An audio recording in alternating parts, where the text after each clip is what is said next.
साथियों आज की इस वीडियो में 80 प्रश्न देखेंगे एसएससी जीडी के लिए और ये पिछली परीक्षाओं पर साथियों आधारित होंगे। जो आपकी एसएससी जीडी की पिछली बार परीक्षा थी उस परीक्षा पर आधारित है ये 80 प्रश्न। तो आप देखिएगा साथियों, अगर ऐसा पेपर आपके एग्जाम में आ जाता है, ऐसी परीक्षा आपको देखने को मिल जाती है तो कितना स्कोर आप कर पाते हैं। और ये 80 प्रश्न साथियों 4 सब्जेक्ट के सिलेक्टेड क्वेश्चन है, यानी कि पहले हिंदी के आप क्वेश्चन देखेंगे, उसके बाद साथियों सामान्य ज्ञान के, फिर आप रीजनिंग के और फिर आप मैथ के।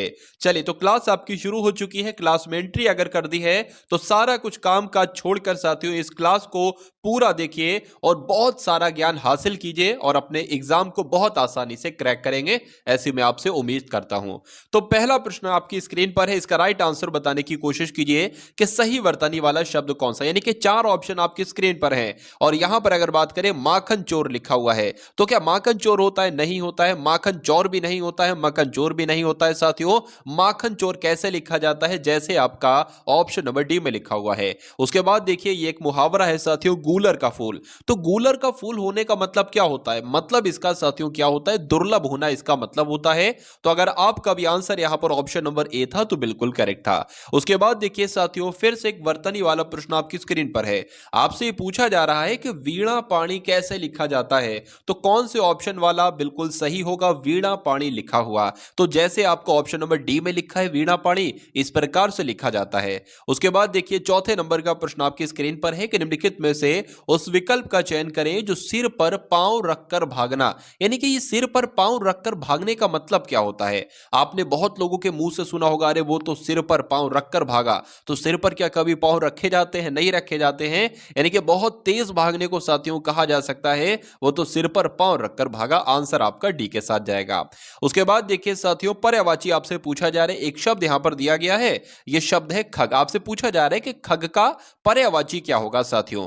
तो खग किसे कहा जाता है? खग क्या पशु को कहा जाता है? नहीं, कबूतर को भी नहीं, तोते को भी नहीं साथियों, खग कहा जाता है पक्षी को। इसलिए आंसर अगर आप कहे ऑप्शन नंबर डी के साथ तो बिल्कुल करेक्ट है भाई, बहुत बढ़िया, वेरी गुड क्लास। साथियों मैं आप सभी के लिए जो भी क्वेश्चंस ला रहा हूं सभी के सभी एकदम एग्जाम लेवल के क्वेश्चन आपके लिए ला रहा हूं और मैं ऐसी पूरी उम्मीद करता हूं कि एग्जाम तक अगर आपने साथियों इस सभी वीडियो को देख लिया जो भी आपको दी जाए एग्जाम तक, तो आपका एग्जाम बहुत आसानी से पास हो जाएगा।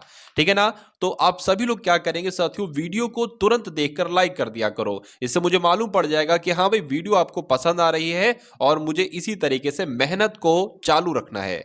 जिसके आने की तिथि मालूम ना हो साथियों उसके लिए आपको बताना है एक शब्द क्या होता है। देखिए अगर बात करें जिसके आने की तिथि मालूम ना हो, यानी कि जो अचानक आ जाए, उसको क्या कहा जाता है बताइए? तो उसको क्या कहा जाता है साथियों? उसको तो अतिथि कहा जाता है। इसलिए आंसर आपका जाएगा ऑप्शन नंबर बी के साथ। श्री गणेश का साथियों विलोम आपसे पूछा जा रहा है, क्या होता है बताइए? चलिए तो यहां पर अगर बात करें आंसर आपका किस ऑप्शन के साथ जानेगा बताने की कोशिश करेंगे, तो श्री गणेश का विलोम होता है साथियों इति श्री। इसलिए आंसर आपका ऑप्शन नंबर सी हो जाता है। उसके बाद देखिए नीचे दिए गए वाक्यांशों के लिए सही विकल्प का चयन कीजिए जिसे जिस तक ना पहुंचा जा सके। तो जिस तक ना पहुंचा जा सके उसको क्या कहा जाता है साथियों? उसको तो अगम्य कहा जाता है। तो आंसर आपका ए के साथ जाएगा। निम्नलिखित शब्दों में से स्त्रीलिंग शब्द का चयन कीजिए। इसमें से कौन सा साथियों स्त्रीलिंग शब्द है आपसे पूछा जा रहा है बताइए? कि जी किसी भी शब्द के साथ साथियों अगर कैसा आ जाए ऑटोमेटिक कैसा आ जाएगा? किसी भी शब्द को बोलो। आदमी कैसा है, आदमी के साथ कभी कैसी का इस्तेमाल थोड़ी ना करोगे। तो जिसके साथ कैसा आ जाए वो पुल्लिंग होगा और जिसके साथ साथियों कैसी आ जाए वो आपका स्त्रीलिंग शब्द होगा। तो स्थापना कैसी है, तो कैसी आया ये स्त्रीलिंग हो गया और यही आपसे पूछा गया था। स्वदेश कैसा है, अध्याय कैसा है, अपराध कैसा है, ये आपके नीचे तीनों वाले जो है ना वो पुल्लिंग हो जाएगा। स्वदेश कैसा है, अध्याय कैसा है, लेकिन स्थापना यहां पर साथियों आपका एक स्त्रीलिंग शब्द हो जाएगा। निम्नलिखित में से उस विकल्प का चयन करें जो त्रिशंकु होना मुहावरे का मतलब आपको बता रहा है। तो त्रिशंकु होना ये एक मुहावरा है, इसका मतलब आपसे पूछा जा रहा है अधर में लटकना, सब जगह रहने वाला, इधर उधर होना या शंकालु होना। तो कहा जा सकता है साथियों अधर में लटकने को क्या कहा जा सकता है? त्रिशंकु होना कहा जा सकता है। आंसर आपका ए के साथ जाएगा। निम्नलिखित उसके बाद यहां पर अगर बात करें ना तो निम्नलिखित प्रत्येक शब्द के लिए उसके नीचे दिए गए विकल्पों में से विलोम शब्द, यानी कि आपको साथियों विलोम बताना है। किस शब्द का विलोम बताना है? इहलोक का बताना है कि विलोम क्या होता है साथियों बताइए? तो इहलोक का विलोम जो होता है ना साथियों वो परलोक होता है। इसलिए आंसर आपका अगर ऑप्शन नंबर बी के साथ तो बिल्कुल करेक्ट है। धरती का समानार्थी शब्द आपसे पूछा जा रहा है साथियों। देखिए धरती का समानार्थी शब्द चंचला नहीं होगा, विपुला नहीं होगा, सरसी भी नहीं होगा, क्या होगा? अचला होगा।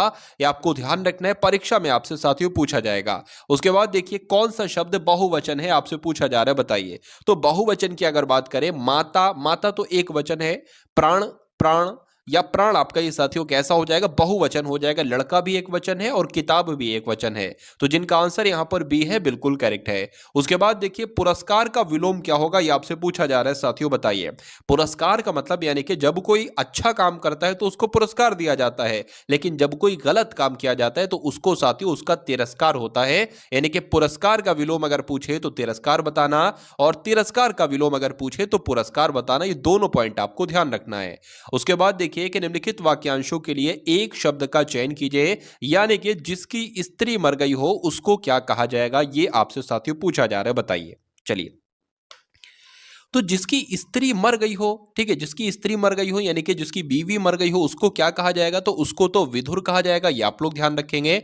और जिसका पुरुष मर गया हो, यानी कि जिसका पुरुष मर गया हो, जिसका आदमी मर गया हो, जिसका पति मर गया हो, उसको क्या कहा जाएगा? उसको साथियों विधवा कहा जाएगा। ये दोनों पॉइंट आप लोग ध्यान रखेंगे, विधुर भी और विधवा भी। कुर्सी तोड़ना, मुहावरे का मतलब क्या? पहले साथियों क्या होता था कि सरकारी नौकरी मिल जाती थी ना, तो कहा जाता कि अब तो भाई आप कुर्सी तोड़ोगे, लेकिन अब वो जमाना नहीं रहा साथियों। अब सरकारी नौकरी में भी मेहनत करना पड़ती है, ठीक है। कुर्सी तोड़ना अब वो चीज नहीं रही। तो कुर्सी तोड़ना एक मुहावरा है, इसका मतलब क्या होता? मेहनत ना करना।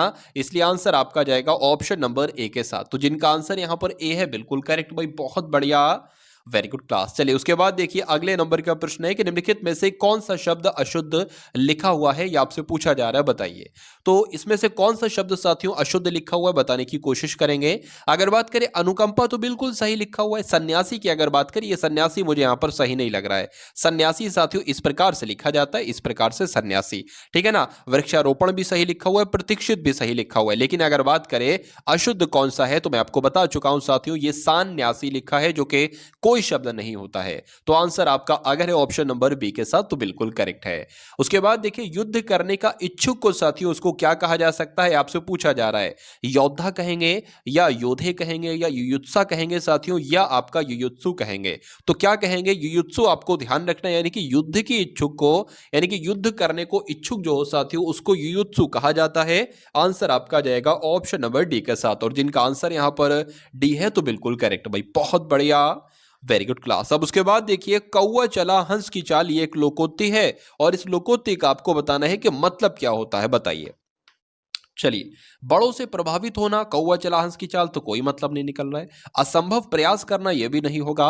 हृदय परिवर्तन होना, यह भी नहीं होगा। अंधानुकरण करना, यह साथियों हम लोग कह सकते हैं कि कौवा चला हंस की चाल, अंधानुकरण करना। आंसर आपका डी के साथ जाएगा। उसके बाद देखिए कि इनमें से कौन सी वर्तनी सही नहीं है, यह आपसे पूछा जा रहा है साथियों, बताइए। तो इसमें से कौन सी वर्तनी अगर बात करें, देखिए सिद्धांत जैसे लिखा है ऐसे लिखा जाता है, उद्योग भी ऐसे लिखा जाता है, कर्तव्य भी ऐसे लिखा जाता है, लेकिन यहां पर ये क्या लिख दिया साथियों? कर्तव्य। कर्तव्य ऐसे नहीं लिखा जाता है जैसे आपको ऑप्शन नंबर बी में है ना, ऐसे लिखा जाता है। तो कुल मिला के यहां पर कौन से शब्द की वर्तनी सही नहीं थी? तो ऑप्शन नंबर ए वाले की वर्तनी सही नहीं थी, और यही आपका राइट आंसर हो जाता है। तो ये तो थे साथियों हिंदी के 20 प्रश्न आपने देखे, जैसे आपके एग्जाम में पूछे जाते हैं। अब उसी प्रकार आप लोग देखिए सामान्य ज्ञान के 20 प्रश्न, ये यहां पर 21 से लेकर 40 तक चलेंगे। उसके बाद 20 प्रश्न देखेंगे मैथ के, और 20 प्रश्न देखेंगे रीजनिंग के, और 20 प्रश्न मैथ के और रीजनिंग के। ऐसे मैं आपको समझाऊंगा, इस तरीके से मैं आपको समझाऊंगा, यानी कि कोई लंबा मेथड नहीं, बहुत, यानी कि जिन टीचर्स ने मैथ को और रीजनिंग को बहुत हवा बना के रखा है साथियों, बहुत लंबे लंबे कॉन्सेप्ट आपको समझाते हैं और आप डर जाते हो, तो आज साथियों आपका वो डर भी मैं निकाल दूंगा जड़ से। चलिए, तो गायत्री मंत्र का सबसे पहले उल्लेख अगर बात करें तो किस ग्रंथ में मिलता है? तो किस ग्रंथ में मिलता है साथियों? ऋग्वेद में मिलता है। आंसर आपका ऑप्शन नंबर ए हो जाता है। सैटेलाइट लॉन्चिंग स्टेशन ये कहां पर स्थित है, बताइए। तो ये कहां पर स्थित है, आप लोग ध्यान रखेंगे, श्रीहरिकोटा में स्थित है, इसलिए आंसर आपका ए हो जाता है। पुलित्जर पुरस्कार साथियों किस क्षेत्र से संबंधित है, यानी कि पुलित्जर पुरस्कार जो दिया जाता है वो पत्रकारिता के क्षेत्र में दिया जाता है। आंसर आपका ऑप्शन नंबर ए हो जाता है। कबीर के गुरु का नाम साथियों क्या था, ये आपसे पूछा जा रहा है। तो कबीर के गुरु का नाम क्या था? रामानंद क्या था साथियों? कबीर के गुरु का नाम था। आंसर आपका सी हो जाता है। जहांगीर का मकबरा साथियों ये कहां पर स्थित है, आपसे पूछा जा रहा है। तो अगर आपसे एग्जाम में पूछा जाए कि जहांगीर का मकबरा कहां पर स्थित है, तो आंसर आपको क्या बताना है? लाहौर में स्थित है। आंसर आपका जाएगा ऑप्शन नंबर ए के साथ। देखिए यहां पर अगर बात करें साथियों, आप सभी को मालूम है कि 4 विषयों से प्रश्न आपके बनेंगे एसएससी जीडी परीक्षा में। देखिए मैंने साथियों सब कुछ तैयार कर दिया है, यानी कि आपको एसएससी जीडी का एग्जाम निकालना है। आप सिर्फ ये चाहते हो मुझसे, और मैं ये चाहता हूं कि आप सिर्फ एसएससी जीडी का एग्जाम निकालो और बहुत अच्छे से निकालो, यानी कि जब एग्जाम आप देकर आओ तो आपको कट ऑफ की टेंशन नहीं होना चाहिए। तो अगर बात करें साथियों, आपको एक पॉइंट ध्यान रखा है, मैं आपको जो भी क्वेश्चंस करा रहा हूं, अगर बात करें हिंदी के, बात करें सामान्य ज्ञान के, मैथ के, रीजनिंग के, जितना मैंने आपको पढ़ाया है और इतना इसमें से जितना आएगा, लगभग जितना भी आए 90%, 92%, तो ये आपका गलत नहीं होना चाहिए। अगर यही प्रश्न साथियों एग्जाम में आपको देखने को मिले और यही प्रश्न आपने गलत कर दिए, तो ये गलती साथियों मेरी नहीं होगी, क्योंकि मैं आपके लिए पूरी कोशिश कर रहा हूं कि 90% से ज्यादा ही एग्जाम में फंसे। यानी कि अगर 80 प्रश्न है ना, तो 80 में से कोशिश मैं ये करूंगा साथियों लगभग 70 क्वेश्चन के आसपास आपका टारगेट साथियों होना चाहिए, और ये टारगेट आप लेकर रहोगे। चलिए, तो जो आपको साथियों पढ़ाया जा रहा है उसको बहुत ध्यान से पढ़िए। जो भी क्लास आपको इस चैनल के माध्यम से दी जाए उसको बहुत ध्यान से कीजिए और सभी क्वेश्चंस को अपने मनोमस्तिष्क में कीजिए। यही तरीका होता है एग्जाम को क्रैक करने का। 38वीं समानांतर रेखा की अगर बात करें तो ये किन 2 देशों को विभाजित करती है, ये आपसे पूछा जा रहा है। तो उत्तर कोरिया और दक्षिण कोरिया ये 2 ऐसे देश हैं जिनको साथियों एक रेखा है जो विभाजित करती है। उस रेखा का नाम क्या है? तो 38वीं समानांतर रेखा है। आंसर आपका बी के साथ है, तो बिल्कुल करेक्ट है। उसके बाद देखिए संविधान का कौन सा अनुच्छेद राज्य सरकार को ग्राम पंचायत के संगठन का निर्देश देता है, बताइए। तो कौन से अनुच्छेद की बात चल रही है? अनुच्छेद 40 की बात चल रही है, इसलिए आंसर आपका ऑप्शन नंबर बी हो जाता है। निम्न में से किस राज्य में काली मिट्टी पाई जाती है? बहुत इंपॉर्टेंट क्वेश्चन साथियों हैं। तो अगर बात करें साथियों, गुजरात में भी काली मिट्टी पाई जाती है, मध्य प्रदेश में भी पाई जाती है और महाराष्ट्र में भी पाई जाती है। तो आंसर आपका किस ऑप्शन के साथ जाएगा? डी के साथ जाएगा। भारत में तंबाकू का सबसे ज्यादा साथियों उत्पादन कहां पर किया जाता है, बताइए। चलिए, तो यहां पर अगर बात करें सबसे ज्यादा उत्पादन कहां पर किया जाता है तंबाकू का, तो आंध्र प्रदेश में किया जाता है। राइट आंसर आपका बी के साथ जाएगा। जमींदारी उन्मूलन के लिए संसद में प्रथम संविधान संशोधन किस वर्ष हुआ था? तो यहां पर साथियों अगर एग्जाम में आपसे पूछा जाए कि संविधान में पहला संशोधन साथियों कब हुआ था, तो 1951 में हुआ था। यह आपको ध्यान रखना है साथियों, जमींदारी उन्मूलन के लिए। आंसर जिनका यहां पर ए है तो बिल्कुल करेक्ट है। उसके बाद देखिए कि निम्न में से किसके उपग्रह सबसे ज्यादा हैं? तो सबसे ज्यादा साथियों किसके उपग्रह हैं साथियों? तो बृहस्पति के उपग्रह सबसे ज्यादा है। आंसर आपका सी के साथ जाएगा। उसके बाद देखिए डीजल की गुणवत्ता किसके द्वारा साथियों व्यक्त की जाती है? एग्जाम में साथियों प्रश्न आपसे बनेगा, तो आंसर आपका किस ऑप्शन के साथ जाना चाहिए? आप लोग यहां पर ध्यान रखेंगे C10 संख्या के द्वारा जो है ना वो डीजल की गुणवत्ता को साथियों व्यक्त किया जाता है। आंसर आपका ए के साथ। चलिए, भारतीय उपमहाद्वीप मूल रूप से निम्न में से किस एक विशाल भूखंड का हिस्सा है, यह आपसे साथियों पूछा जा रहा है। तो किसका हिस्सा है? गोंडवाना लैंड का है, यानी कि जो भारतीय उपमहाद्वीप है ना साथियों, ये किस भूखंड का हिस्सा है? तो गोंडवाना लैंड का हिस्सा है क्या? भारतीय उपमहाद्वीप। ये आप लोग ध्यान रखेंगे, अच्छा क्वेश्चन है और इंपॉर्टेंट क्वेश्चन भी है। आपसे पूछा जा रहा है साथियों नाबार्ड क्या है? नाबार्ड का नाम आपने सुना होगा, 1982 में जिसकी स्थापना हुई थी। एक तरीके से साथियों ये क्या है? ये एक बैंक है, ये आपको ध्यान होना चाहिए, यानी कि मालूम होना चाहिए। आंसर आपका जाएगा ऑप्शन नंबर बी के साथ। उसके बाद देखिए साथियों अगले नंबर का प्रश्न आपके स्क्रीन पर है कि सिलिकॉन वैली इनमें से किसके लिए प्रसिद्ध है, बताइए। तो सिलिकॉन वैली की अगर बात करें नदी घाटी के लिए, कंप्यूटर सॉफ्टवेयर के लिए, पर्यावरण संरक्षण के लिए, सिलिकॉन उत्पादन के लिए, बताइए। चलिए, तो यहां पर आपका आंसर साथियों किस ऑप्शन के साथ जाएगा बताने की कोशिश करेंगे आप सभी लोग, बताइए। सिलिकॉन वैली साथियों किसके लिए अगर बात करें तो आप लोग ध्यान रखेंगे, सिलिकॉन वैली जो है ना वो कंप्यूटर सॉफ्टवेयर के लिए प्रसिद्ध है। आंसर आपका जाएगा ऑप्शन नंबर साथियों बी के साथ। साहित्य अकादमी ये कहां पर स्थित है? मोस्ट इंपॉर्टेंट क्वेश्चन आपकी स्क्रीन पर है, तो आप लोग यहां पर ध्यान रखेंगे कि साहित्य अकादमी साथियों नई दिल्ली में स्थित है। आंसर आपका ऑप्शन नंबर ए जाएगा। साहित्य अकादमी कहां पर साथियों? नई दिल्ली में। उसके बाद देखिए सरदार स्वर्ण सिंह समिति की अनुशंसा पर भारतीय संविधान में यानी कि सरदार स्वर्ण सिंह समिति की सिफारिश पर संविधान में 42वें संविधान संशोधन के द्वारा किसे जोड़ा गया था? तो किसे जोड़ा गया था साथियों? मौलिक कर्तव्यों को जोड़ा गया था। आंसर आपका बी के साथ जाएगा। उसके बाद देखिए स्वतंत्र भारत में उत्तर प्रदेश के पहले विधानसभा के अध्यक्ष कौन थे? बहुत इंपॉर्टेंट क्वेश्चन साथियों ये है। तो राजर्षि पुरुषोत्तम दास टंडन का नाम आपको मालूम होना चाहिए, यूपी के प्रथम विधानसभा के अध्यक्ष थे। उसके बाद देखिए ग्रीन मफलर किस प्रदूषण से संबंधित है? बताइए। देखिए साथियों अगर मैं आपको बताऊं, मैं उस पर फोकस नहीं कर रहा हूं। मैं आप अगर बात करें 100% एग्जाम मान लीजिए होता है, तो 100% की अगर बात करें 10% ऐसे क्वेश्चंस आते हैं साथियों, यानी कि 100 में से ऐसे क्वेश्चंस आते हैं जो किसी की भी समझ में नहीं आते हैं। मतलब बहुत एक तरीके के हार्ड लेवल के क्वेश्चंस होते हैं, वो जितना बच्चा पढ़ के जाता है वो उसको पढ़कर कंफ्यूज हो जाता है। तो आपको उस 10% क्वेश्चंस पर आपको ध्यान नहीं देना है। आपको देखना है कि भाई वो 90% कौन से प्रश्न आपसे पूछे जाते हैं जिनको आप कर सकते हो। आप अगर इनकी तैयारी करोगे ना तो एग्जाम कभी निकल नहीं पाएगा। यही तो सही रणनीति होती है। रणनीति क्या होती है साथियों? अब बच्चे इसको सॉल्व करने की कोशिश में लगते हैं कि भाई ये कहां से एग्जाम में क्वेश्चन आते हैं, इसको मत पढ़ो। अपने इस वाले पोर्शन को तगड़ा कर लो और ऐसा तगड़ा कर लो कि इन 90% में से जितने भी क्वेश्चन आएंगे वह सारा करके आऊंगा। यानी कि अगर 90% क्वेश्चन आ रहे हैं ना तो 85% तो मैं साथियों करके आऊंगा। अगर 85 भी नहीं बनते तो 80% तो करके आऊंगा हर हालत में। ठीक है, तो आप उस पर फोकस कीजिए जिस टाइप के मैक्सिमम ज्यादातर क्वेश्चंस आते हैं। चलिए अगर आप उन 10% क्वेश्चन को 20% क्वेश्चन को नहीं भी करते हैं तो उससे कोई फर्क नहीं पड़ता। सिलेक्शन आपका नहीं रुकेगा साथियों उन क्वेश्चन से। सिलेक्शन आपका उससे रुकता है जो 80% क्वेश्चन आपको करना चाहिए, जो सिंपल टू मॉडरेट होते हैं, जो आप कर सकते हो। अगर वही आप नहीं कर पा रहे हो तो दिक्कत पड़ती है, तो फिर सिलेक्शन नहीं होता है। चलिए तो ग्रीन मफलर साथियों किस प्रदूषण से संबंधित है आपसे पूछा जा रहा है, तो ध्वनि प्रदूषण से संबंधित है। आंसर आपका बी के साथ जाएगा। निम्न में से कौन सी ग्रैंड स्लैम टेनिस प्रतियोगिता घास के मैदान पर खेली जाती है? तो किसकी बात चल रही साथियों? विंबलडन की बात चल रही है। आंसर आपका किस ऑप्शन के साथ जाएगा? ऑप्शन नंबर बी के साथ जाएगा। भाई बहुत बढ़िया, वेरी गुड क्लास। तो अब आपके सामने यहाँ पर रीजनिंग के कुछ इंपॉर्टेंट क्वेश्चंस आएंगे। रीजनिंग के साथियों 20 क्वेश्चन आप लोग देखेंगे, उसके बाद मैथ के यहाँ पर 20 क्वेश्चंस देखेंगे। और ये क्वेश्चन साथियों एसएससी जीडी एग्जाम के लिए बहुत इंपॉर्टेंट है, इसलिए आपको सभी के सभी सवालों को देखना है और उनके कॉन्सेप्ट को देखना है कि किस प्रकार से मैं आपको साथियों यहाँ पर समझा रहा हूँ। देखिए तो रीजनिंग का साथियों पहला सवाल यहाँ पर आया है। आपसे यहाँ पर ये दिखाया जा रहा है कि 4 से 7 मिलकर यानी कि 4 और 7 मिलकर ये 53 बन गए हैं। उसी प्रकार उसी रूल के अकॉर्डिंग 6 से 9 मिलकर यहां पर 87 बन गए हैं। तो 1 से 7 को अगर मिलाया जाए उसी रूल के अकॉर्डिंग तो यहां पर कौन सा नंबर बनेगा? सिंपल सी बात आपसे पूछी जा रही है।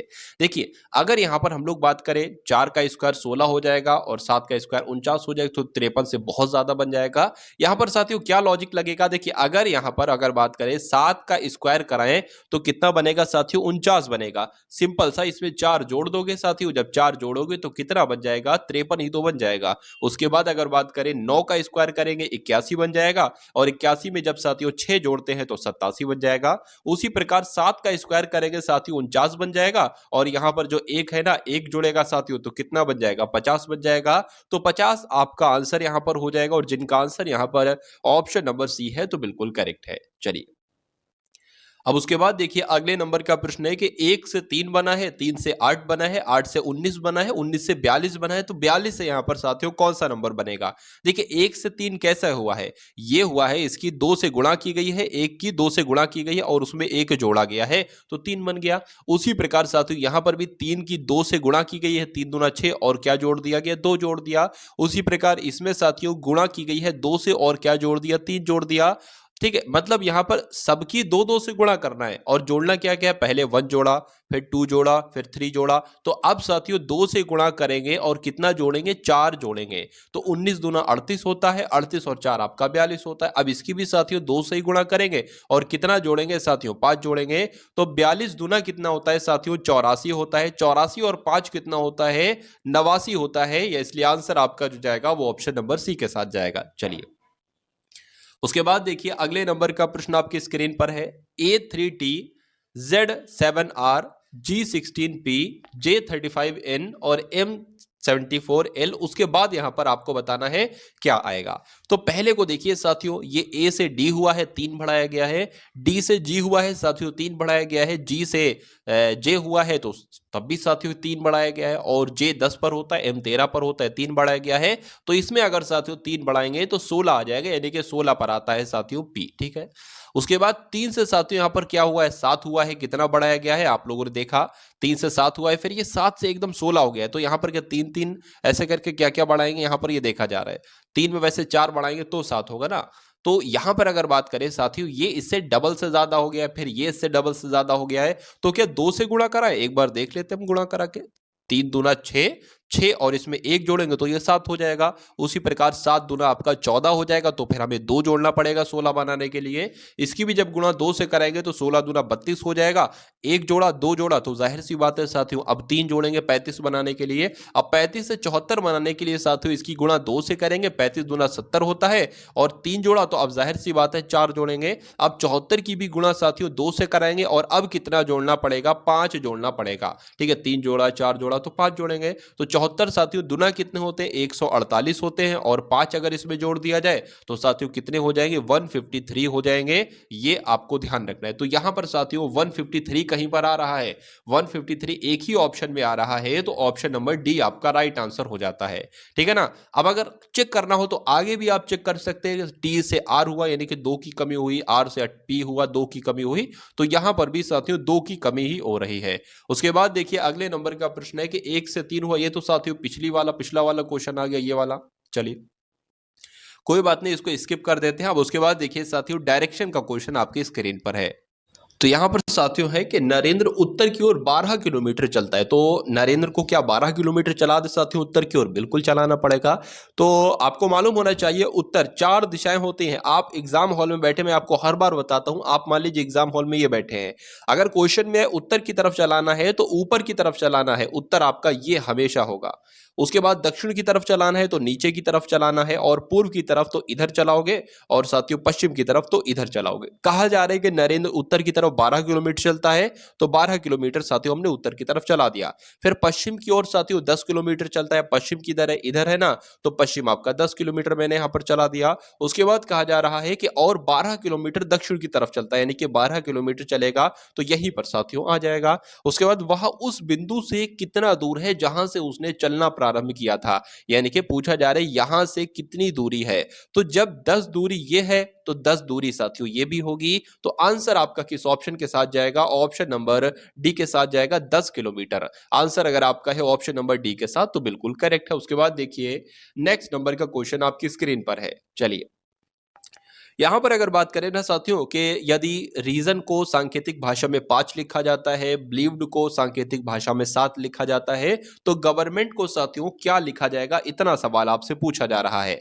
तो ऐसे कैसे बन गया साथियों, देखिए यहां पर लेटर तो 6 हैं लेकिन यहां पर 5 लिखा रहा है। यहां पर लेटर कितने, 1 2 3 4 5 6 7 8, 8 लेटर है, 7 लिखा जा रहा है। मतलब जितने लेटर होंगे उससे एक कम करके लिखा जाएगा। तो मेरे हिसाब से साथियों कितने लेटर है, 1 2 3 4 5 6 7 8 9 10, 10 लेटर है, तो एक कम करके अगर बात करें तो 9 लिखा जाना चाहिए। क्या 9 ऑप्शन में है, तो बिल्कुल है साथियों। आंसर आपका जाएगा ऑप्शन नंबर सी के साथ। उसके बाद देखिए अगले नंबर का क्वेश्चन आपकी स्क्रीन पर है, देखिए और बताइए कि राइट आंसर यहां पर आपका क्या हो सकता है, बताइए। देखिए 15 और 19 से 34 बना है, 49 और 13 से 62 बना है, तो 36 और 26 से यहाँ पर क्या बनेगा? एक बार इनका टोटल करके देखिए, सबसे पहले जोड़ ही करके देख लिया करिए। 9 और 5 साथियों कितने होते हैं? 14 होते हैं, ठीक है ना? उसके बाद साथियों 1, 1, 1 और यहाँ पर 3 हो जाएंगे, तो ये तो साथियों जोड़ने पर 34 आ गया। इनका अगर जोड़ करते हैं 49, यानी कि 9 और 4 आपके कितने, 9 और 3 आपके साथियों कितने होते हैं? 12 होते हैं, और 5 और 6 आपका 62 हो जाएंगे, तो ये भी मिल गया। यानी कि इसका भी साथियों जोड़ ही करना होगा। 6 और 6 आपके 12 हो जाएंगे, और आपके 3 और 3 आपके 6 हो जाएंगे, तो 62 आपका आंसर आ जाएगा, जो कि कौन से ऑप्शन में है? ऑप्शन नंबर सी वाले में, और यही आपका बिल्कुल करेक्ट आंसर है भाई। बहुत बढ़िया, वेरी गुड क्लास। साथियों रीजनिंग में तो मैं आपको ऐसा बना दूंगा जैसा कोई भी टीचर आपको नहीं बना सकता। इतनी मैं आपको प्रैक्टिस करवा दूंगा, हर टाइप का क्वेश्चन आपको करवा दूंगा कि जब एग्जाम हॉल में साथियों आप लोग जाएंगे तो एक एसएससी जीडी के लिए एक ऐसा सिंगल क्वेश्चन भी नहीं होगा जो आपको आए ना, जो आप कर ना सको। ठीक है, हर सवाल आपका जाना पहचाना ही होगा टारगेट सिलेक्शन के माध्यम से। ठीक है, तो बहुत अच्छे से आपको पढ़ाई करना है जब तक एग्जाम है, जब तक आपकी क्लास चलेगी। ठीक है साथियों, चलिए तो अंग्रेजी वर्णमाला में बाईं ओर से, मैं आपको हर बार बताता हूं साथियों, आपका जो सीधा हाथ होता है, कुछ लोगों को नहीं मालूम होता, इसलिए मैं बार बार रिवीजन करा देता हूं। जो सीधा हाथ होता है वो दायां कहलाया जाता है, और जो उल्टा हाथ होता है साथियों वो क्या कहलाया जाता है? वो बायां कहलाया जाता है। ये दो बातें आपको ध्यान रखना है, मैं आपको बताता हूं हर बार। देखिए यहां पर अगर बात करें अंग्रेजी वर्णमाला में बाईं ओर से, अब मान लीजिए ये हमने साथियों लेटर्स लिखे, ए है, बी है, सी है, कहां तक लिखेंगे? ये हम जेड तक मान लीजिए लिखेंगे। अगर आपसे कहा जाए दाईं ओर से चलाना है तो आप जेड से चलाओगे इसकी तरफ, ए की तरफ। अगर आपसे कहा जाए बाईं ओर से चलाना है तो आप इस तरफ से चलाओगे, जेड की तरफ। ठीक है, इसमें कहा गया अंग्रेजी वर्णमाला में बाईं ओर से 15वें ओर, तो बाईं ओर से 15वां क्या हो जाएगा? बाईं ओर से 15वां ऐसे यहां पर चलेंगे तो 15वां नंबर यहां पर आ जाएगा, और 15 पर साथियों ओ होता है। उसके बाद कहा गया है कि बाईं ओर से 15वें और दाईं ओर से 10वां, तो दाईं ओर से यानी कि जेड की तरफ से चलाना है। जेड की तरफ से अगर 10वां होगा तो कौन सा होगा? हमें नहीं पता है, मान लीजिए, तो हम क्या करेंगे? 27 में से 10 घटा देंगे। अगर यहां पर कहा जाता कि दाईं ओर से 20वां अक्षर कौन सा होगा, या दाईं ओर से छठा अक्षर कौन सा होगा, तो 27 में से 6 घटाते, तो यहां पर साथियों 17 हो जाएगा। यानी कि जब हम दाईं ओर से 10वें नंबर तक पहुंचेंगे ना, कि जेड 1 हो गया, वाई 2 हो गया, एक्स 3 हो गया, ऐसे करके साथियों 17 नंबर पर हम पहुंचेंगे, और 17 पर होता है क्यू। उसके बाद लिखा है तो उनके ठीक बीच में कौन सा अक्षर होगा? तो 15 और 17 के बीच में साथियों 16 नंबर होता है, और 16 पर होता है साथियों पी। इसलिए कहा जा रहा है कि उनके अक्षर के ठीक बीच में कौन सा अक्षर होगा? तो पी होगा साथियों। इसलिए आंसर आपका जाएगा ऑप्शन नंबर बी के साथ, और जिनका आंसर यहां पर बी है तो बिल्कुल करेक्ट है। उसके बाद देखिए नेक्स्ट नंबर का क्वेश्चन आपकी स्क्रीन पर है, आपसे पूछा जा रहा है साथियों, बताइए। यहां पर अगर बात करें कि निम्न में से उस आरेख को चुनना है जो दिए गए वर्गों के बीच संबंध को सही तरीके से दर्शाता है, यानी कि गहने सोना और चांदी है, तो सोना और चांदी क्या गहने के अंतर्गत आते हैं साथियों? कौन सा यहां पर बिल्कुल सही होगा ये आपको बताना है, बताने की कोशिश करेंगे। राइट आंसर इसका क्या होगा बताइए। देखिए यहां पर अगर बात करें ना कि हर सोना चांदी गहना नहीं होता है, कुछ सोने के बिस्किट भी होते हैं, तो जो सोने के बिस्किट होते हैं वो थोड़ी ना साथियों कहलाएंगे गहना। तो अगर बात करें साथियों, मान लीजिए ये गहने हो गए, ठीक है ना, और ये जो है ना, ये आपका चांदी हो गया, और इतनी चांदी गहने के अंतर्गत आ जाएगी। ठीक है, और मान लीजिए ये आपका क्या होगा? ये आपका सोना हो गया, इतना सोना आपका गहने के अंतर्गत आ जाएगा। क्या पता अब ये बिस्किट है, सोने के बिस्किट है, या सोने का कुछ भी, जरूरी थोड़ी ना सब हर सोना गहना नहीं होता है, हर चांदी गहना नहीं होता है। इसलिए जो बनेगा ना साथियों आरेख, वो ये बनेगा।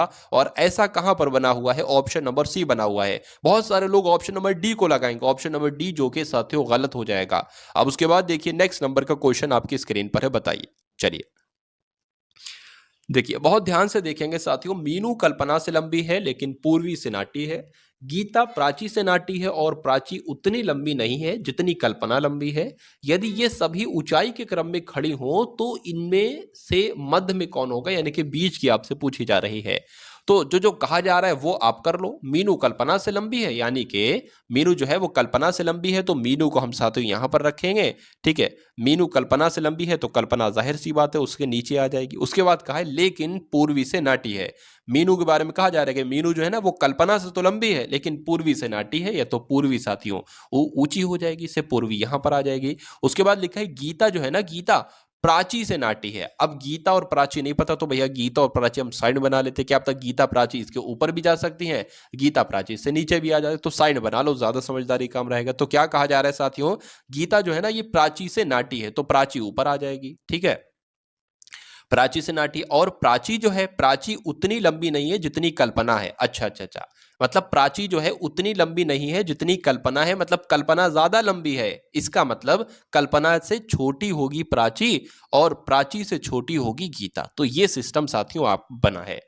उसके बाद लिखा है, देख लेते हैं, जितनी कल्पना लंबी नहीं है, ठीक है। उसके बाद लिखा है यदि वे सभी ऊंचाई के क्रम में खड़ी हो, बिल्कुल ऊंचाई के क्रम में ही तो खड़ी है कि सबसे छोटी गीता है, फिर प्राची है, फिर कल्पना है, फिर बीनू है, फिर पूर्वी है। उसके बाद कहा है कि तो इनके मध्य में कौन सा होगा, तो मध्य में तो देखिए साथी यही होगा, दो इधर हो गई, दो इधर हो गई, मध्य में कौन रहा, बीच में कौन रहा, कल्पना ही तो रही। इसलिए सही जवाब आपका क्या होगा, ऑप्शन नंबर सी यानी कि कल्पना के साथ जाएगा। अब उसके बाद देखिए अगले नंबर का प्रश्न है कि रविशंकर जिस प्रकार से सितार से संबंधित है, यानी कि ये तो सितार वादक हैं, उसी प्रकार बिस्मिल्ला शाह की अगर बात करें, बिस्मिल्ला खान की बात करें, तो ये तो साथियों शहनाई से संबंधित है। इसलिए आंसर आपका अगर है ऑप्शन नंबर सी तो बिल्कुल करेक्ट है। उसके बाद देखिए 112 का संबंध साथियों जो है ना यहां पर जताया जा रहा है 448 से, तो 221 का संबंध साथियों किससे हो जाएगा, ये आपसे यहां पर पूछा जा रहा है। देखिए सिंपल सी बात है, 112 देखिए ये एक का दो, एक का चार हो गया, ठीक है, एक का चार हो गया, दो का आठ हो गया, मतलब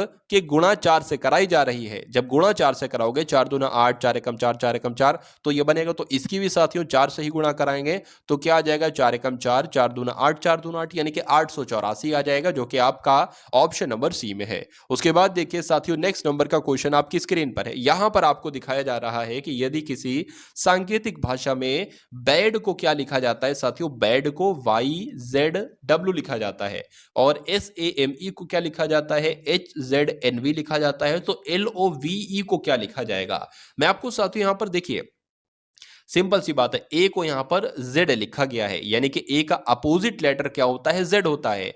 बी का अपोजिट लेटर क्या होता है, वाई होता है। इसी से आप समझ जाओगे ये अपोजिट लेटर वाला है। वैसे तो आप सभी के अपोजिट लेटर याद कर लीजिए कि ए का जेड होता है, बी का वाई होता है, सी का उसके बाद साथियों एक्स होता है, ये सभी आपको मालूम होना चाहिए। लेकिन अगर कोई नहीं आपको आ रहा है तो सिंपल सी बात है, जैसे कि अगर मैं आपसे कहूं कि डी का अपोजिट लेटर क्या होता है, तो आप नहीं मालूम है, लेकिन डी का आपको वो तो मालूम है कि डी कौन से नंबर पर आता है, 4 पर आता है, तो उसको आप 27 में से घटा दो। जब आप 27 में से इसको साथियों घटा दोगे तो आपको मिल जाएगा अपोजिट लेटर। तो साथियों 7 में से 4 जाएगा, 3 बचेगा, और यहां पर 2, यानी कि 23 नंबर पर साथियों क्या होता है, डब्ल्यू होता है। तो डी का अपोजिट लेटर साथियों डब्ल्यू हो जाएगा, ठीक है।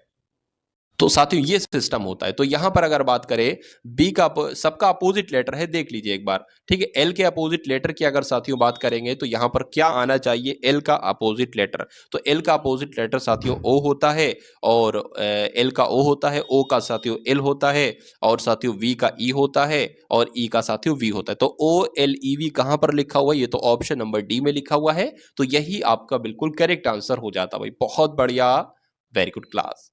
निम्नलिखित अक्षरों का कौन सा समूह रिक्त स्थानों पर क्रमवार रखने से दी गई अक्षर श्रृंखला को पूरा करेगा। यानी कि ये जो खाली जगहें साथियों है ना, इसमें आपको बताने कौन से लेटर आएंगे ऑप्शन में से। तो इस सवाल को जब भी आप करने बैठो तो सबसे पहला आप काम क्या करो, सबसे पहले लेटर देखो कितने हैं, 1 2 3 4 5 6 7 8 9, यानी कि देखिए 9 कुल मिला के लेटर हैं। तो 9 लेटर कैसे बढ़ सकते हैं, 3 3 3 के पेयर में ही बढ़ सकते हैं। तो 3 3 3 के पेयर में इनको काट लो, 1 2 3, ये आपका एक अलग पेयर हो गया, 1 2 3 ये आपका एक अलग पेयर हो गया, और 1 2 3, यानी कि यहां पर अगर बात करें, देखिए पहला और अंतिम जो लेटर है ना वो MM है। तो यहां पर तो M आ गया, यहां पर साथियों M आएगा।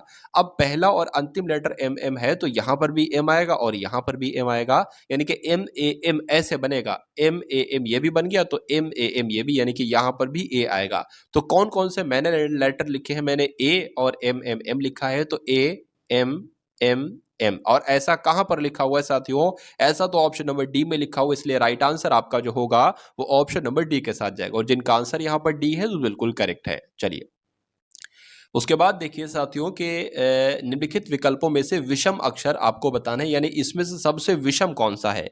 तो इसमें से सबसे विषम निकालने के लिए साथियों इसकी लेटर पोजीशन हमें लिखना होगी। एन होता है साथियों 14 पर, पी होता है 16 पर और आर होता है 18 पर। उसके बाद साथियों डी होता है 4 पर, सी होता है 3 पर और बी होता है 2 पर। आर होता है 18 पर, क्यू 17 पर और पी 16 पर होता है। उसी प्रकार एच 8 पर, जी 7 पर, एफ 6 पर होता है। तो अब मुझे यहां पर बताना है कि क्या यहां पर साथियों डिफरेंस है। देखिए एक यहां पर कम हुआ, फिर से कम हुआ, यहां पर एक कम किया गया, यहां पर कम किया गया, एक यहां पर कम किया गया, एक यहां पर कम किया गया, लेकिन यहां पर दो बढ़ाए जा रहे हैं और दो बढ़ाए जा रहे हैं। तो सबसे अलग कौन सा होगा? ऑप्शन नंबर ए वाला होगा और यही आपका राइट आंसर हो जाता है। उसके बाद देखिए नेक्स्ट नंबर का क्वेश्चन आपकी स्क्रीन पर, यहां पर भी आपको साथियों सबसे अलग पूछा जा रहा है। कौन सा सबसे अलग है बताइए। देखिए एक होते हैं भाज्य संख्याएं और एक होती हैं अभाज्य संख्याएं। भाज्य संख्याएं वो होती हैं जो किसी न किसी संख्या से कट जाती हैं, एक के अलावा। एक से तो सभी संख्याएं कटती हैं, एक के अलावा अगर किसी संख्या से कोई संख्या कट रही तो वो भाज्य संख्या कहलाएगी। तो ये तो साथियों 2 से कटती है, 7 से कटती है, ये भाज्य संख्या है। ये भी 2 से कटती है, 3 से कटती है, भाज्य संख्या है। ये भी साथियों 5 से कटती है और 3 से कटती है, भाज्य संख्या है। लेकिन ये साथियों एक के अलावा किसी से नहीं कटती है। वैसे तो एक से ये भी कट जाएगी, ये भी कट जाएगी, ये भी कट जाएगी, लेकिन ये एक के अलावा किसी से नहीं कटती है, ये खुद से ही कटेगी फिर जाके। तो ये कैसी संख्या हो जाएगी? ये साथियों एक अभाज्य संख्या हो जाएंगी और बाकी सारी भाज्य संख्या है। इसलिए आंसर आपका किस ऑप्शन के साथ जाएगा? बी के साथ जाएगा। चलिए अब उसके बाद देखिए नेक्स्ट नंबर का क्वेश्चन आपकी स्क्रीन पर है। यहां पर साथियों अगर बात करें किसी सांकेतिक भाषा में OKAPERU का अर्थ होता है फाइन क्लॉथ। क्या ओके और पेरू का मतलब होता है फाइन क्लॉथ? और उसके बाद लिखा है मेटा लिसा का अर्थ होता है क्लियर वाटर और डोना लिसा पेरू का मतलब होता है फाइन क्लियर वेदर हो। तो इसी भाषा में वेदर का सांकेतिक कोड क्या होगा? देखिए वेदर का सांकेतिक, वेदर कहां पर लिखा है? वेदर यहां पर लिखा है, यानी कि इस वाले में। तो वेदर का कोड क्या हो सकता है? डोना भी हो सकता है, लिसा भी हो सकता है और पेरू भी हो सकता है। यानी कि आंसर आपका जो होगा वो तो या तो डोना हो सकता है या लिसा हो सकता है या पेरू हो सकता है। ठीक है ना? तो आंसर क्या हो सकता है साथियों? या तो आपका डोना हो सकता है, पेरू हो सकता है, लिसा हो सकता है। ये आंसर नहीं हो सकता, तो ये ऐसा ही आपका कट जाएगा। ठीक है, इसको नीचे कर लेते हैं हम। देखिए अब यहाँ पर वेदर का कोड जानने से पहले हमें मालूम होना चाहिए, ठीक है। वैसे वेदर का डायरेक्ट कोड आपको नहीं मिल पाएगा कि डोना है, लिसा है, पेरू है। उसके लिए फाइन का और क्लियर का कोड निकालना पड़ेगा। तो देखिए यहाँ पर भी फाइन का कोड डोना, लिसा, पेरू में से कुछ हो सकता है और फाइन यहाँ पर भी लिखा हुआ है। ठीक है, यानी कि फाइन का कोड यहाँ पर होगा। तो फाइन का कोड इसमें से और इसमें से क्या सेम है? इसमें से साथियों क्या सेम है? इसमें से पेरू सेम है। यानी कि फाइन का जो कोड साथियों निकल कर आएगा वो क्या निकल कर आएगा? पेरू निकल कर आएगा। ठीक है, तो अब पेरू भी आंसर नहीं हो सकता। उसके बाद क्लियर लिखा हुआ है, क्लियर यहां पर लिखा हुआ है। क्लियर का कोड क्या है? मेटा या लिसा हो सकता है। तो देखिए क्लियर का कोड अगर बात करें, इसमें भी क्लियर का कोड है और साथियों जो है ना वो इसमें भी क्लियर है। तो लिसा जो है वो साथियों किसका है? वो क्लियर का कोड है। लिसा आपका क्या हो गया? लिसा आपका साथियों क्लियर का कोड हो गया। अब हमें फाइन का भी कोड पता चल गया, पेरू है, तो पेरू भी आंसर नहीं हो सकता।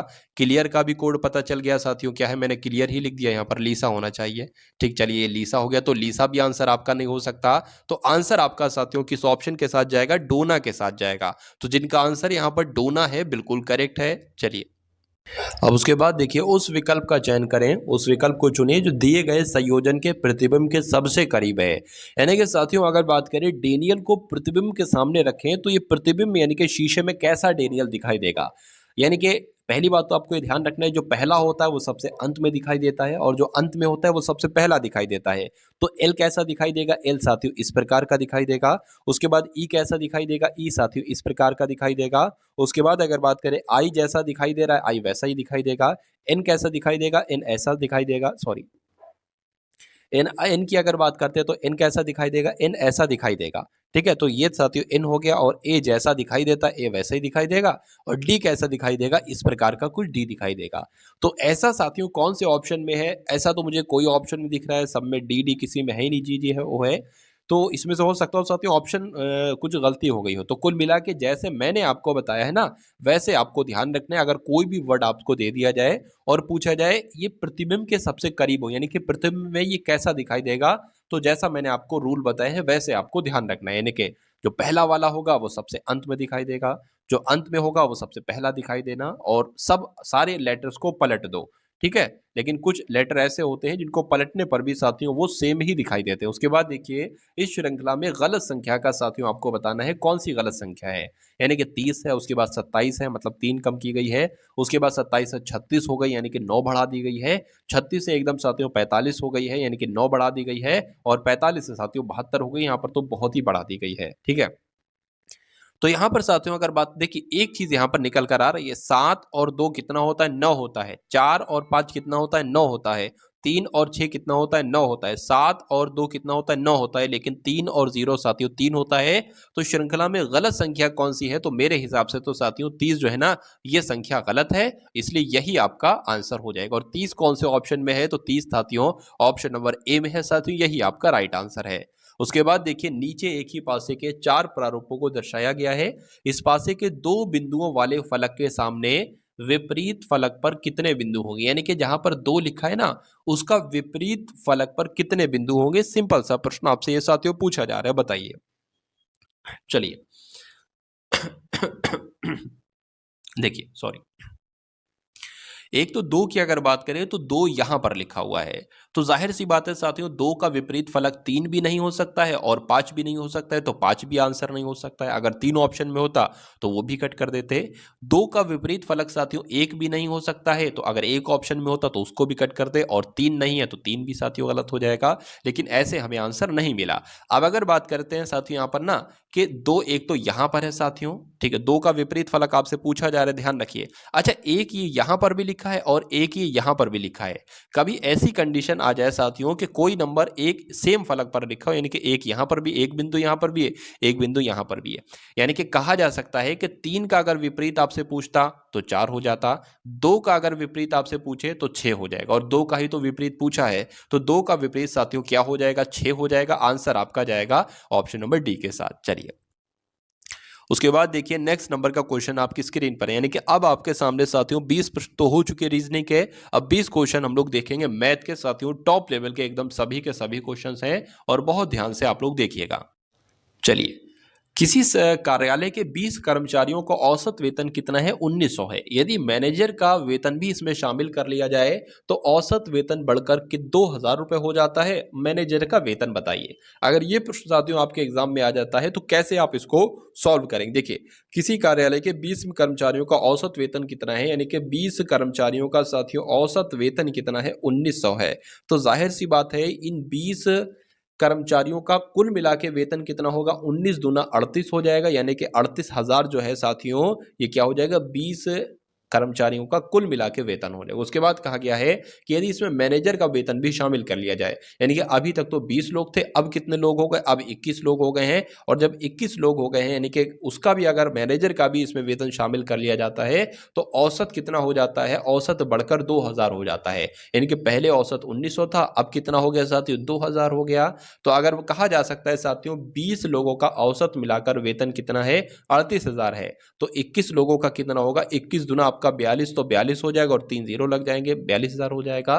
तो 38,000 अभी इसमें मैनेजर का वेतन शामिल नहीं है, इसमें मैनेजर का वेतन शामिल कर दिया गया है, तो ये कितना साथियों ऊपर है, कितना एक्स्ट्रा है, 38, यानी कि 4000 ये साथियों ऊपर है।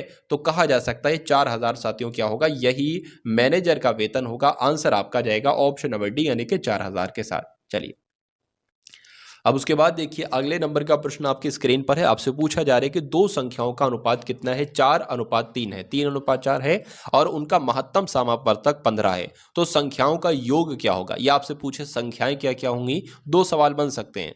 संख्याएं क्या होंगी, संख्याएं बताइए, या छोटी संख्या क्या होगी, या बड़ी संख्या क्या होगी, या संख्याओं का योग क्या होगा, या संख्याओं का डिफरेंस क्या होगा। तो कभी भी आपको साथियों दो संख्याओं का अनुपात दिया हो और मासा दिया हो, यानी कि महत्तम समापवर्तक दिया हो, तो महत्तम समापवर्तक की पहली संख्या से अगर गुणा कराओगे जो नंबर आएगा वो पहली संख्या होगी, महत्तम समापवर्तक की दूसरी अनुपात से गुणा कराओगे, जो संख्या होगी वो दूसरी संख्या होगी। तो संख्या पूछे तो 45 60 है, इनका योग पूछे तो इनका योग कर देना साथियों, कितना आपका हो जाएगा, ये आपका हो जाएगा 105। तो आंसर आपका ऑप्शन नंबर ए के साथ जाएगा, 105 के साथ। अब उसके बाद देखिए अगले नंबर का क्वेश्चन आपकी स्क्रीन पर है, देखिए और बताइए राइट आंसर यहां पर आपका क्या हो सकता है। चलिए यहां पर अगर बात करें a प्लस बी प्लस सी का औसत साथियों कितना है, ठीक है 20 है, तो a प्लस बी प्लस सी का योग कितना हो जाएगा साथियों, सॉरी 20 औसत 20 है तो योग कितना हो जाएगा, योग आपका 60 हो जाएगा, जाहिर सी बात है। उसके बाद b plus C plus D का औसत कितना है 25 है, तो योग कितना हो जाएगा साथियों, जाहिर सी बात है 75 हो जाएगा। तो यहाँ पर मैंने क्या लिख लिया, 75 यहाँ पर मैंने लिख लिया। अच्छा यहाँ पर d का जो मान है साथियों, d का मान कितना है, d का मान 30 है, तो a का मान आपसे पूछा जा रहा है कितना होगा, a का मान पूछा जा रहा है कितना होगा, तो d का मान इसमें साथियों 30 है। अब जब इसमें हम अगर मान लीजिए हम इसमें से क्या निकालते हैं, हम इसमें से साथियों d जो है ना, d 30 है, तो जब साथियों 75 में से d का मान यानी कि 30 माइनस कर देंगे तो वो कितना बचेगा, वो b प्लस सी का ही तो बचेगा।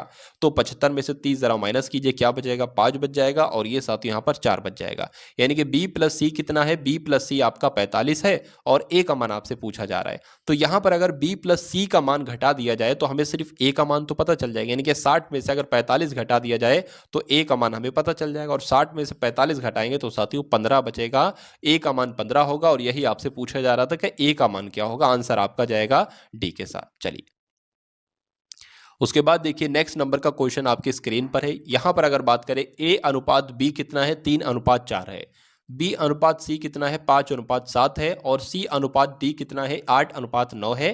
तो a अनुपात d का अनुपात बताना है। देखिए दो सवाल यहां से बन सकते थे, एक तो आपसे पूछा जाता कि a अनुपात d का अनुपात बताइए, दूसरा सवाल आपसे पूछा जा सकता था क्या कि a अनुपात b अनुपात c का अनुपात बताइए। ठीक है, ये 3 अनुपात आपको दे दिए जाते, आपसे पूछा जाता कि a अनुपात b अनुपात c का अनुपात बताइए। तो पहले हम a अनुपात b अनुपात c का अनुपात निकाल लेते हैं। देखिए यहां पर अगर साथियों हम लोग बात करते हैं, देखिए भाई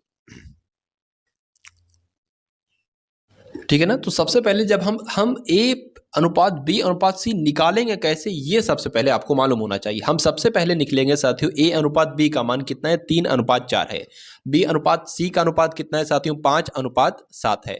तो हम इसको कैसे गुणा कराएंगे, 3 की गुणा कराएंगे 5 से, 5 की गुणा कराएंगे 4 से, 4 की गुणा कराएंगे 7 से, यानी कि जो गुणा कराने पर साथियों निकलेगा वही तो a अनुपात b अनुपात c होगा। यानी कि जब 3 की 5 से गुणा कराएंगे तो a का मान निकलेगा 3 पंजे 15, 5 की 4 से गुणा कराएंगे 5 चौक 20, ये मान निकलेगा b का, और 4 की गुणा 7 से कराएंगे तो ये मान निकलेगा साथियों c का। तो यही तो a अनुपात b अनुपात c है। बस इसको एक बार कट कर लो अगर कट हो पा रहा है, लेकिन ये कट हो नहीं पाएगा, तो यही आपका क्या हो जाएगा, a अनुपात b अनुपात c। ठीक है, अगर आपसे पूछा जाता कि a अनुपात c का अनुपात कितना है तो आप बता देते कितना है, 15:28 है, लेकिन यहां पर a अनुपात d का अनुपात पूछा गया है। अब a अनुपात d, देखिए a अनुपात d का अनुपात निकालने से पहले हमें क्या मालूम करना होगा, a अनुपात b अनुपात c अनुपात d, चारों निकल जाएंगे तो हम a का भी बता देंगे d का भी बता देंगे, सिंपल। तो पहले सबसे चारों ही निकालना पड़ेंगे, हमारी मजबूरी है।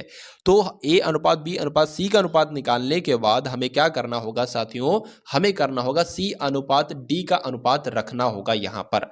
तो ये हो गया, ये हो गया, ठीक है।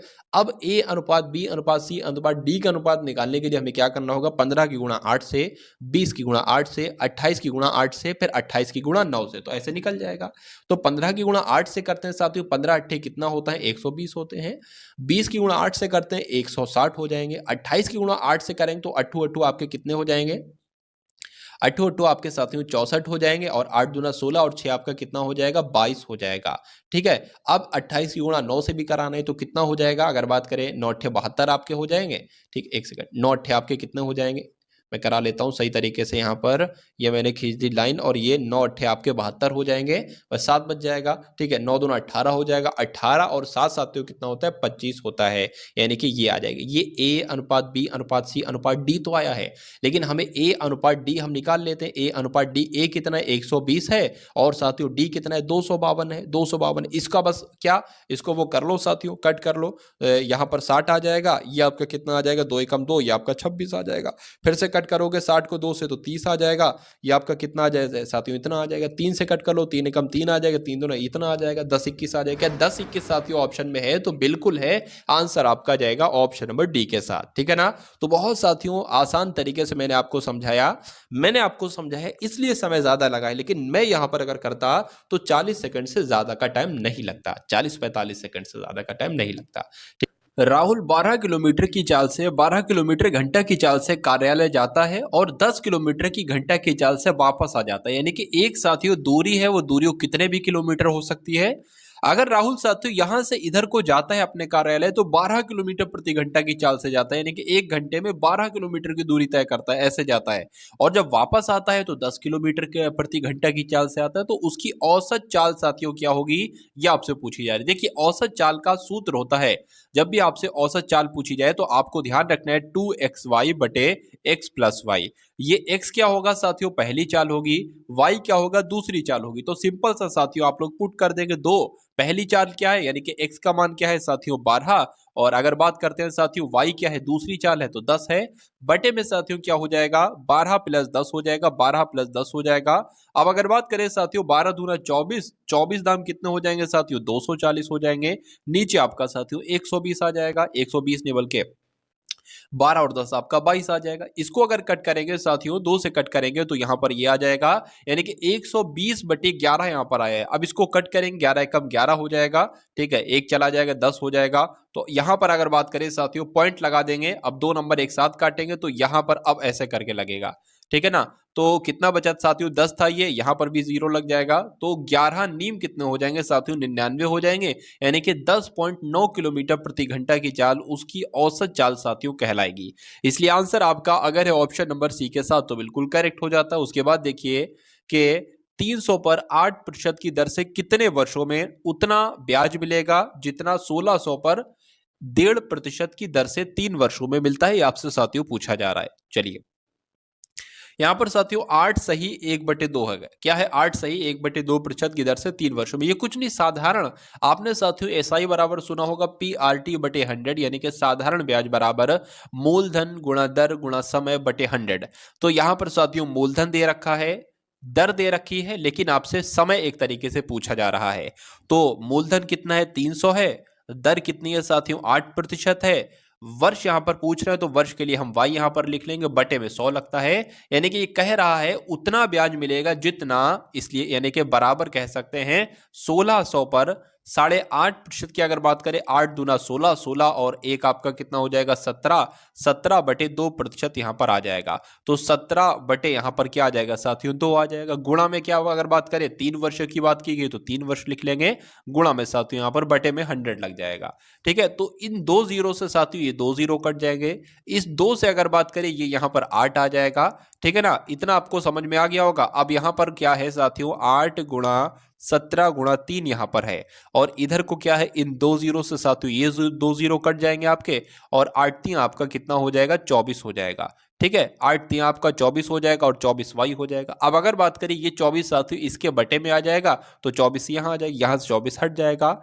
8 एकम 8, 8 आपका क्या क्या होता है 8 3 आपका 24 होता है, इस 3 से ये 3 कट जाएगा, यानी कि वाई बराबर क्या आएगा साथियों 17 वर्ष आ जाएगा वाई बराबर, जो कि कौन से ऑप्शन में है साथियों, ऑप्शन नंबर बी में है। तो यही आपका बिल्कुल करेक्ट आंसर है। अब उसके बाद देखिए कोई धनराशि 10% चक्रवृद्धि वार्षिक दर से 3 वर्षों में 6555 हो जाती है, वो धनराशि क्या है, वो मूलधन आपसे एक तरीके से पूछा जा रहा है। देखिए अगर आर यहां पर साथियों कितना दे रखा है 10% दे रखा है, और टी की अगर बात करें यानी कि समय कितना दे रखा है 3 वर्ष का दे रखा है, और ए कितना दे रखा है 6655 यहां पर दे रखा है, तो आपसे पी की वैल्यू पूछी जा रही है, यानी कि मूलधन कितना है। तो आप क्या करेंगे साथियों, एक सूत्र होता है वो आपको भी मालूम होगा, ए बराबर पी 1 प्लस आर बटे 100 की पावर क्या हो जाएगी साथियों टी हो जाएगी। ये फॉर्मूला आपने बचपन में सुना होगा। अब ए की वैल्यू कितनी है 6655 है, ठीक है। पी ही तो आपको ज्ञात करना है साथियों, पी आपको ज्ञात करना है, ठीक है। 1 प्लस आर कितना है 10% है, बटे में 100 आ जाएगा यहाँ पर, और टी यानी कि पावर कितनी है, अगर पावर की बात करें तो 3 वर्ष की बात चल रही है, 3 पावर हो जाएगी। इस जीरो से ये जीरो आपका कट जाएगा, 1/10 आएगा यहाँ पर। अब यहाँ पर सबसे पहले इसको हम लोग लिख लेते हैं जरा, ठीक है। 6655 बराबर पी, अब अगर बात करते हैं साथियों, 0 से 0 कट गया। अब 10 की गुणा 1 से होगी, 10 से कम 10, 10 और 1 आपका 11, 11/10 यहाँ पर हो जाएगा। 11/10 होगा ना, पावर 3 लगी है तो इसको 3 बार लिख देंगे साथियों, 11/10, 11/10 और 11/10 यहाँ पर लिख देंगे। अब अगर साथियों बात करते हैं ये कैसे, यानी पी की देखिए वैल्यू ज्ञात करना है, तो ये तीनों जीरो क्या हो जाएंगे, ये तीनों जीरो इसके गुणा में लग जाएंगे और ये 11, 11, 11 इसके भाग में आ जाएंगे। तो ऐसे साथियों कहा जा सकता है कि P बराबर, या इधर लिख लेते हैं, P बराबर साथियों कितना हो जाएगा, 6655। ये 3 जीरो है ना, 3 जीरो इधर लग जाएंगे और ये साथियों क्या लग जाएगा, 11 गुणा 11 गुणा 11। अब अगर बात करें 11 कम 11 होगा, 11 छंग आपका कितना हो जाएगा साथियों, 66 हो जाएगा।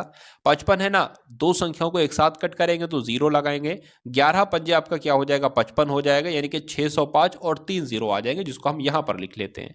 ठीक है ना, चलिए 605 और 3 जीरो यहां पर लग गए। अभी नीचे क्या है साथियों, 11 गुणा 11 है। अब 11 एकम 11 हो जाएगा, 11 पंजे आपका 55 हो जाएगा, 5 लगेगा 55 हो जाएगा, फिर 11 पंजे 55 हो जाएगा, फिर आपका ये 3 जीरो लग जाएंगे, एक 11 बचा है, 11 एकम 11, 11 पंजे 55, यानी कि 5000 आपका जो आएगा ना साथियों, पी कितना आएगा, मूलधन कितना आएगा, 5000 आएगा, जो कि ऑप्शन नंबर ए में है। तो यही तो साथियों आपका राइट आंसर हो जाता है, और जिनका आंसर यहाँ पर ऑप्शन नंबर ए है बिल्कुल करेक्ट है। उसके बाद देखिए साथियों, नेक्स्ट नंबर का क्वेश्चन आपकी स्क्रीन पर है, देखिए। कुछ व्यक्ति एक कार्य को 40 दिनों में कर सकते हैं। यदि 8 व्यक्ति और मिल जाएं तो वही कार्य 10 दिन कम में हो सकता है। तो आरंभ में कितने व्यक्ति लगे थे, ये आपसे पूछा जा रहा है। बहुत आसान सा प्रश्न है। कुछ व्यक्ति एक कार्य को, मान लेते हैं हम इतने व्यक्ति, कितने, एक्स व्यक्ति किसी कार्य को, एक कार्य को 40 दिनों में कर सकते हैं। ठीक है, अगर यदि 8 व्यक्ति और मिल जाए, यानी कि पहले तो एक्स व्यक्ति थे, अब 8 व्यक्ति और मिल गए, तो कितने व्यक्ति हो गए, एक्स प्लस 8 व्यक्ति हो गए। तो 8 व्यक्ति और मिल जाएं तो वही कार्य 10 दिन कम में हो सकता है, यानी कि पहले 40 दिन में हो रहा था, तो अब जब 8 व्यक्ति मिल जाएंगे तो 10 दिन कम में होने लगेगा, यानी कि पहले 40 दिन में हो रहा था तो अब साथियों 30 दिन में होगा। तो आरंभ में कितने व्यक्ति लगे थे, यानी कि एक्स की वैल्यू एक तरीके से पूछी जा रही है, तो इसको सॉल्व कर लो, एक्स का मान आपका निकल जाएगा और वही आपका आंसर होगा। तो 40 एक्स यहां पर हो जाएगा बराबर 30 की एक्स से गुणा होगी तो 30 एक्स हो जाएगा, और साथियों कितना हो जाएगा, प्लस 30 की गुणा 8 से होगी तो 240 आ जाएगा। 8 3 आपका 24 होता है। ठीक है, तो 40x की अगर बात करें, 40x में से ये 30x जाएगा तो कितना बचेगा साथियों, 10x बचेगा। तो 10x बराबर कितना है साथियों, 240 है, यानी कि x बराबर कितना आ जाएगा, 24 आ जाएगा। 24 आएगा तो साथियों यही आपका बिल्कुल राइट आंसर हो जाता है। तो जिन